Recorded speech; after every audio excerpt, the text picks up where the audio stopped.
This is my buddy Brian. I'm Richard. I tend to take things a little too serious, so goofing around is good for me.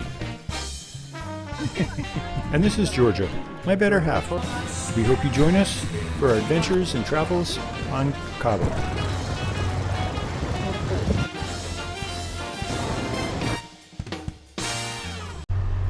We fixed everything that we could.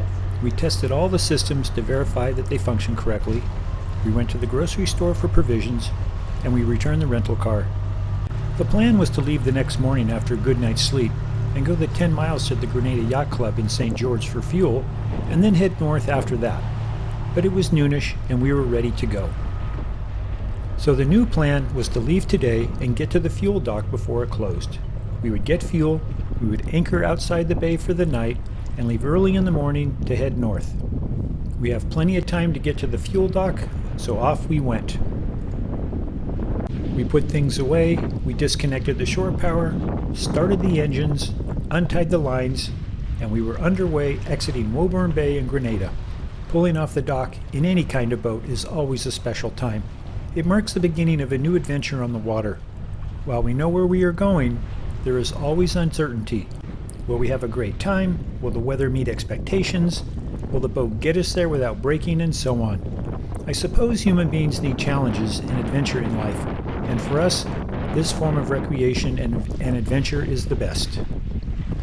We motor south to exit Woburn Bay, following the channel markers to avoid the reefs. It's a picturesque day, warm with gentle winds, and after working on the hard for the past number of days, it felt good to be on the boat making way. We motor south far enough to miss the reefs before we make a right turn to head west, motor sailing under the Genoa. Ryan is pulling out the Genoa, and I will be throttling the Genoa's furler once it starts to fill with wind. Of course, it takes a little bit of effort at first to get it started, but once it starts to fill with wind, it will deploy itself, and that needs to be managed versus letting it go unregulated. Sailing downwind is typically very nice. It's relaxing, and we are very happy to be underway. We are sailing due west on the port engine. It is not long before we round the southwestern tip of Grenada to head north. We are in the lee of Grenada, and we are motor sailing north to St. George and the Grenada Yacht Club for fuel. The seas are calm, we have a little wind in the sail, and it's a nice and easy ride north. We are entering this bay at St. George for the first time ever. It's always a little interesting, not knowing exactly where to go. To make things more interesting, when you have a large boat, what kind of weather will we have? Will we be blown around, or will we have calm winds to make piloting the boat easy? We never know. Georgia spots the fuel dock right off, but neither of us have any confidence, so we keep looking. The petrol sign in the back? After motoring in and turning around, I still don't know the location of the fuel dock. I will tie up at the empty pier and go ask someone. As we are making the approach for the pier, I see the fuel dock, which is the first thing Georgia asked about. Oh, there's a pier right there. See the dock? There is no room for us at the dock, so we tie up at the pier across the way and wait until there's an opening so we can go in, tie up, and get fuel. There was a boat before us getting fuel. We patiently waited. It was about 4:15 when the other boat was finished. The guy at the dock said he was closing at 4:30. Their website says 5 p.m., and it's not even 4:30 yet. But okay, we were turned away.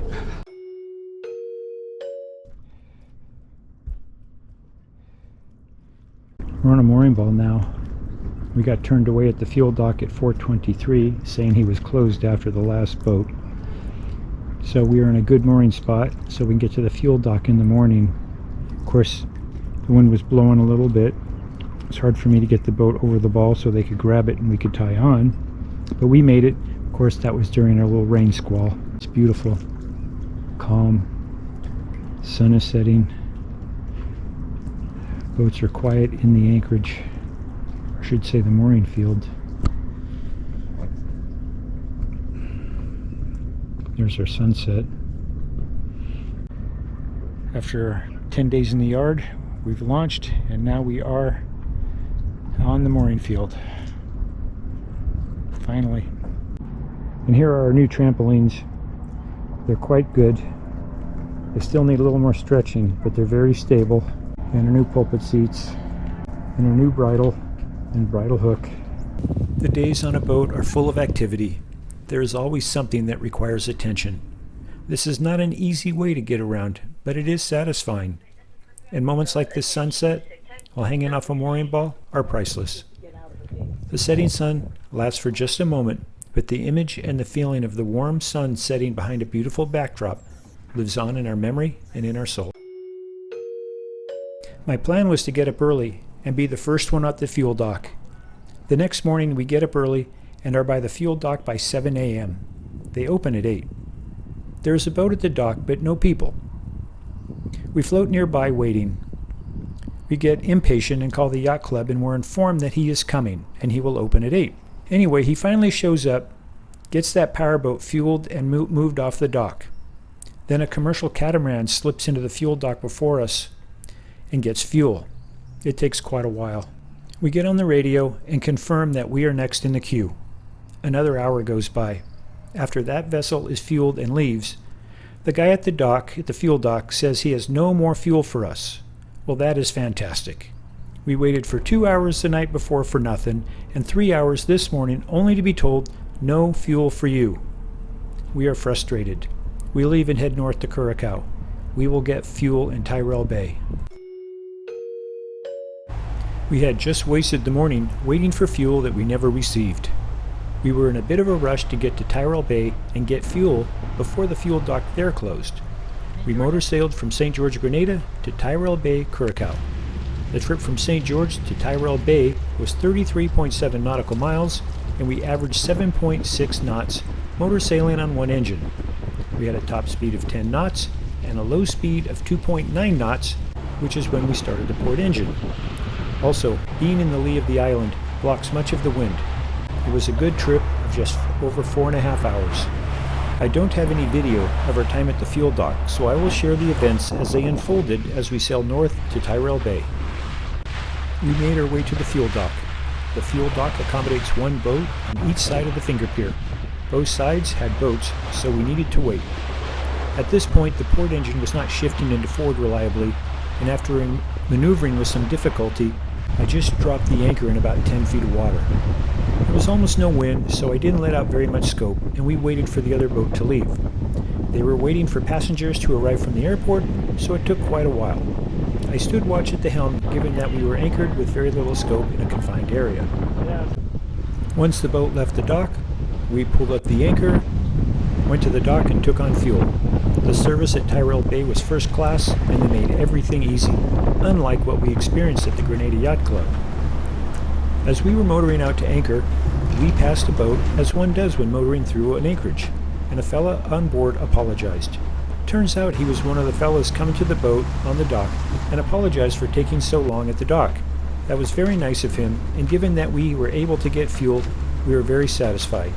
We dropped the anchor, set it, and it was now about 3 p.m. So this particular engine is not shifting correctly. So we're hoping it is an adjustment in the linkage, because it does fine in reverse, just not fine in forward. Of course, when these things happen, it freaks me out. Let's always assume the worst.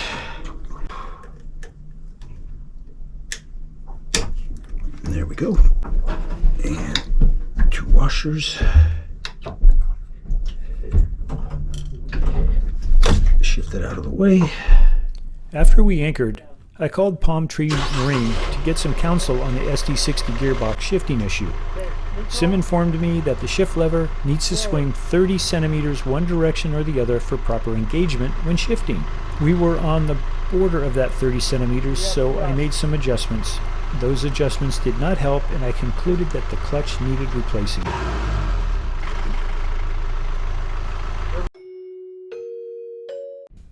After we concluded with the gearbox shifting adjustments, we relaxed for the rest of the day and evening. Our second night and our first night at anchor, we had another lovely sunset.